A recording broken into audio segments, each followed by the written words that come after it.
high level committee गोटे गठन करा जाइथिला आर तदंत करबा पई पुणी मासे परे सरकारी राज्य सरकार गोटे विभाग school and mass education department से एत बड़ दुर्नीति होती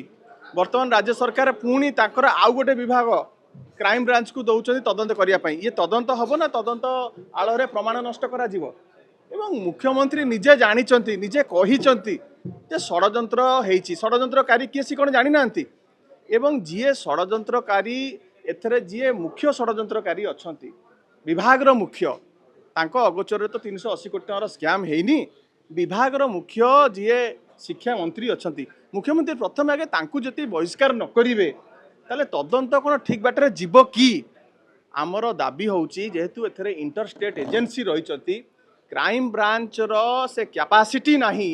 जे क्राइम ब्रांच आकु तदंत करि परिबो क्राइम ब्रांच जो ऑल इंडिया रे आरो चेरो मातिची क्राइम ब्रांच से कैपेसिटी अच्छी जाकि से तदंत करि परिबो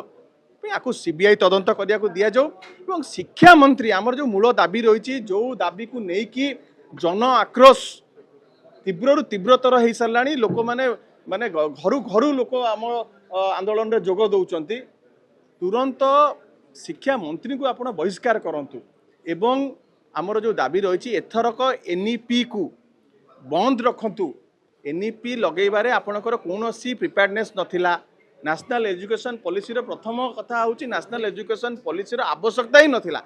23 दिन रे केवल गोटे भ्रष्टाचार करने कि आपड़ एत बड़ स्कैम कले वर्तमान छात्र छात्री भविष्य सांगे आउ न खेलिकी एनईपी नेशनल एजुकेशन पॉलिसी को ए वर्ष कि बंद रखंतु आम गोटे गठनमूलक विरोधी दल हिसाब से आपको परामर्श दौचु बंद रखंतु एवं